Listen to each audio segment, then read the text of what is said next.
thanks everyone for being here today. Earlier today I sent out a statement, and I'll repeat those comments, that there's a lesson to be learned from my comments yesterday, and that is that it is best that we, when we're offering our opinions on people, that we offer them as individuals as opposed to groups. And last night I made that mistake of categorizing all NBA players into one category. Obviously there are many role models and examples that we are proud of in our community and across the country, and today I want to apologize for my comments and promise everybody that I will do my best in the future to not repeat those mistakes. In addition, I'd like to say that I was factually inaccurate in a comment that I made.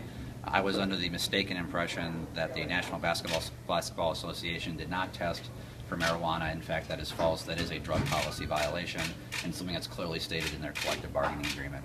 So again, I'd like to offer my apologies, and I'll be happy to take your questions. What were you thinking when you did something like this? Again, I think like a lot of people, you read the media reports and it's easier to categorize a group or to stereotype all professional athletes into one bucket. And that was a mistake. I shouldn't have done that. It's just, it's no different than categorizing all elected officials into one bucket when they make a mistake like I did yesterday. What were you doing at the time that brought on that, inspired that tweet? I was just reading articles on Twitter, and there had been a story, so I just had a random thought about it. So. Do you think that was racist? I did not intend for it to be. I'll tell you that I got some very thoughtful emails from some people who talked about what it means for their children, who are sometimes subject to additional scorn because of the color of their skin, that people stereotype them, and that was clearly not my intent. And again, I want to make sure that everyone knows that I apologize. I don't have a racist bone in my body. I pride myself in the fact that I've tutored in inner city Minneapolis, and in addition, I've been a strong advocate for for the charter schools in our communities. But there's no excuses. I apologize, and I'm responsible for my actions, and just want to promise everybody I'll do my best to not make that mistake again. Do you stand by your basic point that there's a degree of lawlessness in the NBA, and that was what you were trying to raise? Is that still your contention? Well, again, it's not fair to take all NBA players and put them into one bucket, just like it's not fair to put all elected officials or all managers into one bucket. And so I don't think that's a fair thing. Obviously, there's countless examples of individuals. The thing that really made me think about it is that when I was commenting on previous and present NBA players, I think about the tragedy involving Malik Sealy last decade. And this is a guy who unfortunately died at the hands of a drunk driver. And I just, upon reflection, realized that it wasn't fair to have his family, have his memory put into that bucket of some of the more visible actions that others have taken. So again, I apologize. I'm getting that. Your apology is quite specific to those who are doing well in the NBA and to the misstating the drug policy. I guess what I'm getting at is, do you take back entirely your earlier tweet or parts of it? I take back my entire tweet. I completely apologize. Again, it was not my intent to criticize those who were not worthy of criticism.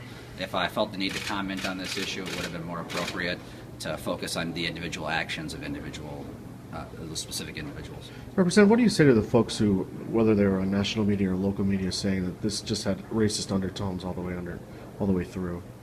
I would say two things. First of all, again, I offer my apologies. That was not my intent. It's not what I believe. Second of all is that I think there are lots of examples in professional sports of people who are doing the right thing and ownership teams who are active and involved in their community. Again, I look forward to demonstrating that going forward. That was not my intent. It's not what I believe, but I should be held accountable for my words today. Do you think the NBA is a thug culture? I never said that. I know. Do you think it is? I don't. That's what the undertones that we're talking about here. No, other people have said that. I don't. You're not averse to edging your comments on Twitter. You thought your approach after the avalanche that this caused? Yeah, well, not the way I saw my name. I envisioned my name ever going across on a crawl on ESPN when I'm running on the treadmill. But obviously, I fully understand that politics is a full contact sport, and regardless of my intent or my poor attempt at being humor, being funny, it was no way, shape, or form the right thing to do to be critical of those individuals who have done absolutely nothing wrong and in fact have been role models in our community. I think even this morning you were defending what you had said, and then the apology came out about an hour ago. So just walk us through what led you to rethink that and to issue that rather than standing by your statement. Oh, I think I just, further reflection, I just thought about it some more. I think that's just, you sit there and you wake up in the morning, it's the first thing you think about, and you have a clear mind, and just thought about that was the right thing to do. So I don't. I certainly wouldn't appreciate it if other people used my comments to attack other elected officials in Minnesota or across the country. That wouldn't be fair, and likewise, it's not fair of me to be critical of other professional athletes who have, through no fault of their own, are not responsible for the mistakes of their teammates. So it wasn't public pressure, the fact that people were calling you racist, that made you change your... No, I mean, it's, I think, again, I've received some very thoughtful and considered emails. One particular, I won't say her full name, but her first name was Brianna, that talked about what it meant to her children, and just gave me a time to reflect and recognize that I made a mistake. Have you received other kinds of emails that are much more edgy, angry than that? Yeah, I've gotten death threats. And you've received death threats? Yes. Describe what you were talking about. I'm not going to describe them.